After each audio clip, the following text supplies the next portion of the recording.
All right, BIW Radio, Blatant Interference Wrestling. We are going to review Backlash 2026 in this episode quickly because we all have better things to do. Nobody's going to listen to this video anyways. They are more interested in the other content on this channel, and that's fine because I'm not very interested in talking about the modern stuff lately.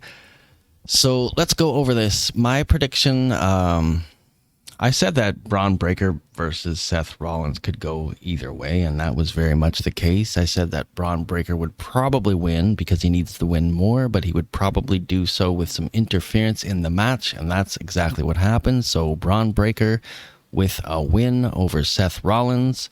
Seth Rollins not really hurt by this. He'll easily bounce back, go away maybe for 4 to 6 weeks. I don't think he needs to go away at all, really. He just needs to get plugged into a new storyline.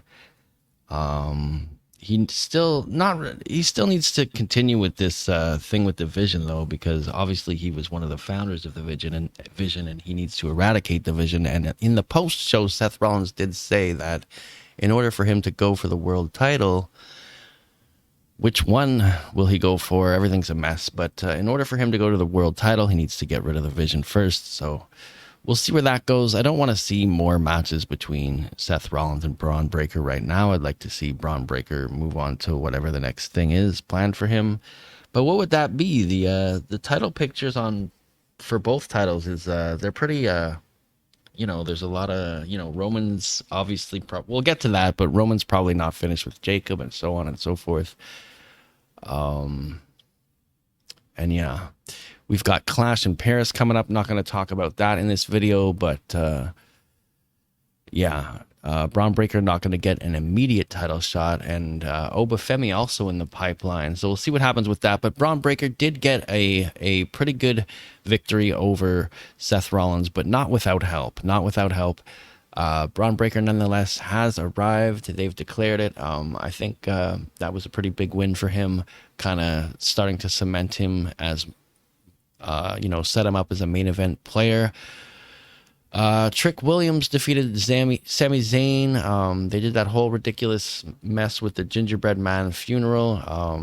It's strange, man, because they're trying to get people to boo Sami Zayn. Some of it's working. Kind of the fickle fans that were behind Sami Zayn at one point when he was on that chase for the world title, didn't quite win. I think there was a match where he was given a title shot in Montreal. That's where he should have won. They pulled the plug on Jey Uso, and they pulled the trigger on Jey Uso. At one point, had him win the title when he was hot, and then they pulled the plug on that, put the Usos back together. Sometimes you really got to wonder what the hell they're doing. They could have tried with Sami Zayn. They tried with Kofi Kingston in the past. Anyways, Trick Williams retaining the title, no surprise there. What's next for Sami Zayn? Probably maybe he's kind of been a tweener lately, maybe more of a heel turn. Trick Williams, technically as far as we know a heel, but turning into a baby face, but then he's got little Yachty with him. It's all a mess. Back in the day, very rarely would you not know who was supposed to be the heel, who was supposed to be the face. Things a mess lately, man. Which brings me to Danhausen. I'm a big fan of Danhausen, but is he a face? Is he a heel? Kind of a face with heel tactics. Danhausen and a mystery partner were to face The Miz and Kit Wilson. We all knew Danhausen and his mystery partner were winning this match. Has The Miz ever won a match in the last several years? I don't think so. Poor guy. I don't know what they could be utilizing The Miz a little bit better than a comedy character, but it is what it is. Danhausen, I'm a fan of Danhausen. It may get stale in the WWE if they keep showing him several times an episode on and on the same stuff. And this was a comedy filler match on a card with only 5 matches, and I was wondering why they only had 5 matches on this card. And then towards the end of the program, when they announced Clash in Paris was going to be later on this month, I don't know. It's the final week this month. I don't remember the exact day.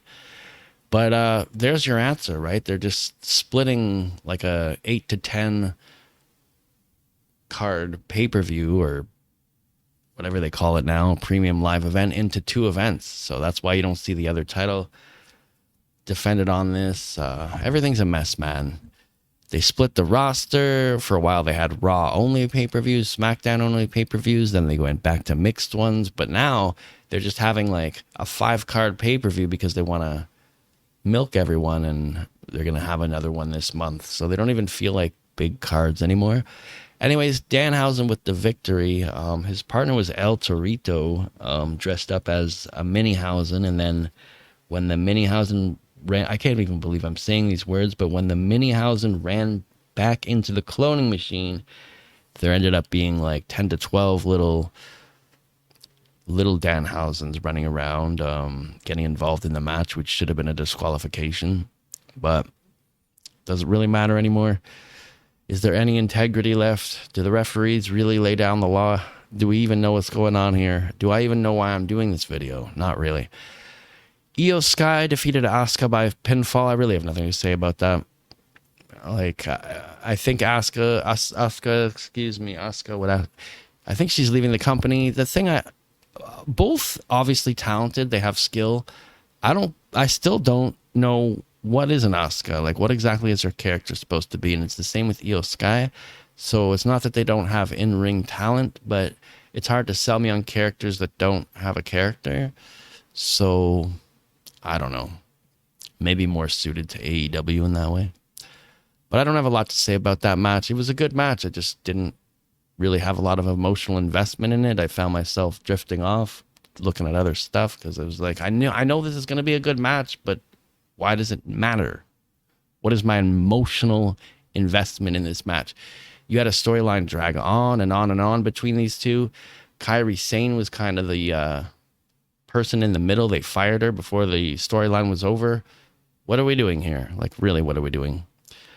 Roman Reigns unsurprisingly defeating Jacob Fatu. So what's next for Jacob Fatu? Either he was going to fall in line when defeated, or he was going to snap and turn fully heel.